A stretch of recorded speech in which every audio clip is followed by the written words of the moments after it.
স্বাগতম ভাগ্যবার্তা অনুষ্ঠানে আপনাদের সকলকে। যারা অনুষ্ঠানগুলো দেখছেন শোনেন তাদের সকলকেই আমার বলার উদ্দেশ্য যে দেখুন 2025 নতুন বছর।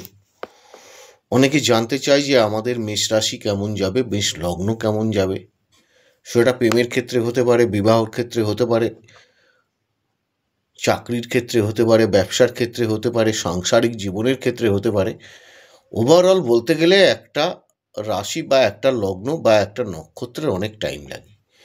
আজকে যেটা আপনাদের জানাবো এই 2025 নিউমেরোলজিতে এটা হচ্ছে মঙ্গলের বৎসর, মানে সংখ্যাতত্ত্ব বিচারে সেই মঙ্গল আমাদের কি কি দিতে পারে। এই যে নতুন বছর আমরা ওয়েলকাম করি, ওয়েলকামের উদ্দেশ্য একটাই, সেটা হচ্ছে যেন আমাদের প্রতিটা মানুষের জীবনে এই বছরটা ভালো যায়। সেই জন্যই বলি আমরা হ্যাপি নিউ ইয়ার। কিন্তু একটা জিনিস চিন্তা করে দেখুন, এই বছরে অনেকের যদি চাকরি চলে যায়, ব্যবসা নষ্ট হয়ে যায়, ঘরবাড়ি ছাড়া হয়ে যায়, সন্তান অবদ্ধতা দেখা দেয়, তাহলে তার ক্ষেত্রে কি এই বছরটা হ্যাপি নিউ ইয়ার হলো? কখনোই নয়। অতএব আপনার জন্মকালীন প্ল্যানেটই শেষ কথা বলবে যে আপনি যে কোনো রাশির জাতক বা জাতিকা হন না কেন, সেক্ষেত্রে আপনার এই বছরটা কেমন যাবে সেটা একমাত্র হরোস্কোপ দেখেই বলা সম্ভব যে আপনার ক্ষেত্রে কোন বছরটা ভালো, আপনার ক্ষেত্রে কোন বছরটা খারাপ। আমাদের যে ধারাবাহিকতায় বলা হয় সেটা কিন্তু অ্যাস্ট্রোলজিতে একটা নক্ষত্র ওপর বেস করে বলা হয়। একটা রাশির তিনখানা নক্ষত্র ধরা হয়ে থাকে। এক একটা রাশির তিনটে করে নক্ষত্র, এই নক্ষত্রের ফলাফল আমাদের জীবনে কিভাবে এনে দেবে তার উপরেই বিচার্য। লগ্ন আছে, রাশি আছে, নক্ষত্র আছে, ওভারঅল আপনার জন্ম প্ল্যানেট দশা অন্তর্দশা উপর নির্ভর করবে। তো যাই হোক, আজকে মেষ রাশির আমাদের বিবাহিত জীবন, প্রেম সম্পর্কে এবছর কীরকম যেতে পারে পুরো বছরটা। আগেই বলেছি আপনাদের এটা মঙ্গলের বছর। যা করবেন মাথা ঠান্ডা রেখে করতে হবে। মঙ্গল হট কারক গ্রহ এবং ওটা হচ্ছে অগ্নিতত্ত্ব। আর এবছরে আপনাদের স্বামী স্ত্রীর মধ্যে গতবারের তুলনায় সুসম্পর্কটা একটু ভালোই থাকবে, মিলিয়ে দেখবেন। আর কিছুটা মতপার্থক্য দেখা দেবে, বড় ধরনের কোনো সমস্যা আসবে না।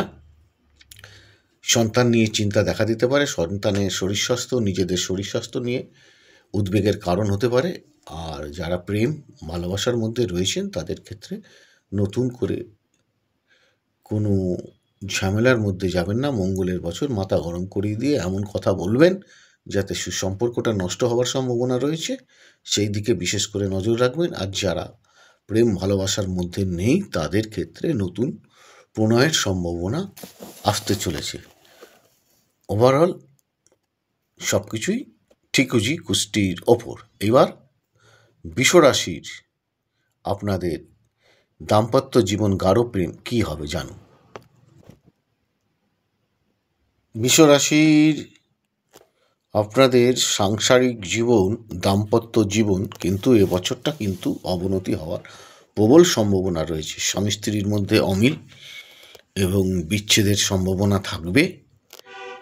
আর আপনার পরিবারের অন্য কাউকে নিয়ে সাংসারিক ঝামেলা হওয়ার সম্ভাবনা রয়েছে। দেখা যেতে পারে তৃতীয় ব্যক্তির অনুপ্রবেশে গণ্ডগোল দেখা দিতে পারে। সেটা লাইফ বা সংসারের ক্ষেত্রেও, জীবন এবং সাংসারিক জীবনেও হওয়ার সম্ভাবনা রয়েছে। নিজেদের মধ্যে প্রচণ্ড ভুল বোঝাবুঝি কিছু সময় এনে দেবে। ধৈর্য ধরুন, আস্থা রাখুন, বিশ্বাস রাখুন, এগিয়ে চলুন। প্রেমের ক্ষেত্রে খুব একটা শুভ নয়। প্রেমজ বিবাহ হওয়ার যোগ রয়েছে, কিন্তু কিছু প্রেম কেটে যাওয়ারও সম্ভাবনা রয়েছে। আর নতুন করে যারা প্রেমের মধ্যে পড়তে যাবেন তাদের কিন্তু সাংসারিক জীবনে একটু ঝামেলা হওয়ার সম্ভাবনা রয়েছে, বাড়ি থেকে অমত হওয়ার সম্ভাবনা রয়েছে, বাড়ির লোকজন হয়তো মানিয়ে নাও নেওয়ার সম্ভাবনা। অনুষ্ঠান দেখুন, পরবর্তী অনুষ্ঠানে অন্যান্য রাশি সম্বন্ধে বলছি, আপনারা শুনুন, দেখুন। অনুষ্ঠানগুলো লাইক, শেয়ার, সাবস্ক্রাইব করুন। ঈশ্বর আপনাদের সকলের মঙ্গল করুক। সকলে ভালো থাকুন।